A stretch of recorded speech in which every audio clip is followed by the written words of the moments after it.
Ako si Bexy, OFW dito sa Jeddah, KSA. Mag-18 years na ako rito, baon pa rin ako sa Jutangs. For today's vlog nga, nagaya si Madam na kumain dito sa Kung Fu 1919, Keneso. Kakain kami ng authentic beef noodles ng China. Ayan nga, habang inaantay namin yung noodles namin, nag-serve ng tea at saka ng chichirya. Dahil sobrang dami ng customer, para hindi ka mainip, mag-tea ka muna. Ayan naman kung paano ginagawa yung fresh noodles ng beef noodles. Ayan si Tatang ang gumagawa ng Chinese noodles. Grabe, napakagaling niya talagang gumawa, promise. Eto nga, at dumating na yung order namin na chicken sweet and sour na harina lang. Budulay. So ayan, ang cute ng lamesa. Meron lalagyan ng mga chopstick, sandok, kutsara sa gilid niya, 'di ba? Bongga. At ang cute din ng mga platito dito, Chinese. At dumating na nga yung order namin na dim sum, napakadami, ang bonggang-bongga. Syempre, hindi naman 'yan makukumpleto pag walang kanin. Alam niyo naman tayo, mahilig sa rice. Ang in-order ko lang na rice, yung fried rice na may egg kinembang. So ayan, tikman na natin yung dim sum. Yung rate ko diyan is 8/10, ganon. Masarap naman siya, pero iba pa rin yung pork yung sahog kesa sa chicken. Tapos, rin na nga yung order namin na beef noodles Keneso. Masarap siya dahil fresh yung noodles, tapos fresh din yung sabaw, mainit-init. Ang rate ko naman dito sa beef noodles is 8/10 din. Ayoko nung lasa ng coriander na yung parang kinchay. Pero pwede na siya, masarap naman din siya, lalo yung sabaw. Nalalasahan ko lang talaga kasi yung coriander. Tapos, ayan naman yung fresh noodles na hitak-hitak ni Tatang kanina. Masarap siya kasi nga freshly made, ganon, homemade egg.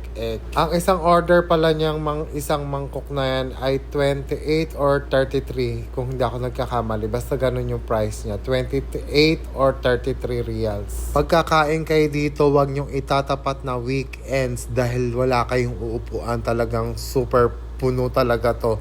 Baba hanggang taas.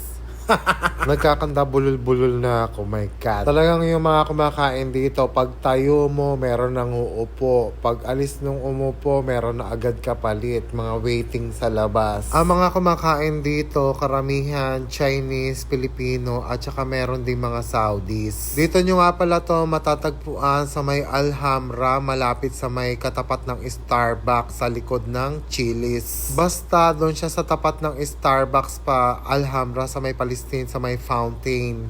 Kung hindi naman kayo malakas kumain, kagaya ko, yung isang mangkok, pwede na kayo mag-sharing sa dalawa. Pero kung malakas kayong kumain, sakto lang yan. Yung isang mangkok na yan, solve na talaga yan. Hindi ko na nga masyadong nakain yung rice at saka dim sum at saka yung chicken na sweet and sour dahil sa sobrang dami nitong noodles na to, busog na agad ako. So ayun nga, kwentuhan ko na lang kayo dahil wala na ako maichika tungkol dito sa restaurant na to. Balik nga tayo dun sa chika ko na wala na akong trabaho, almost 4 months na.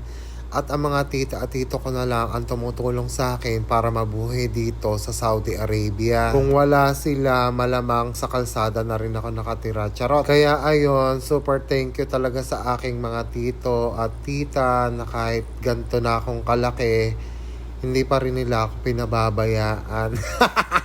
Kalaki talaga. Masakit man tanggapin, isa pa rin akong pasanin nila. Simula high school, pagkabata hanggang ngayong pagtanda, pasan pa rin nila ako.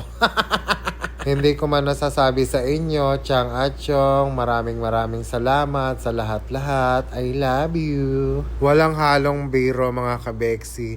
Mahalin natin ang ating family dahil sa oras ng kagipitan, at pangailangan natin sa buhay. Walang ibang tutulong sa atin kung hindi family lang. Kahit yung itinuring nyo na mga super kaibigan, tatalikuran lang kayo pag wala na kayong pera. Yung mga kaibigan na magaling lang pag meron sayong makukuha, pero pag wala na, tae ka na. Nandyan dumarating yung napapagalitan tayo ng mga tito-tita natin, nanay at tatay. Pero lagi niyong tandaan, sa huli, pamilya lang ang tutulong sa atin. Yung mga ibang tao na tinulungan mo ng buong puso, hindi kayo tutulungan yan. Maniwala kayo sa akin. Bagkos, lahat ng taong tinulungan nyo, tatalikuran lang kayo pag wala na kayong pera. Mainam lang kayo sa ibang tao pag meron kayong pera. Pero pag wala kayong pera, tain na kayo. As per my experience, ganun talaga ang buhay. Hindi ko naman nilalahat, pero karamihan. Kaya mga bakla, mahalin natin ang ating family. So ayun, ang dami na nga chika. Baka saan pa mapunta tong pinagdadadaldal ko dito. Hanggang dito na lang. Thanks for watching mga kabeksi. Please don't forget to follow my page, share, and like my videos. Bye!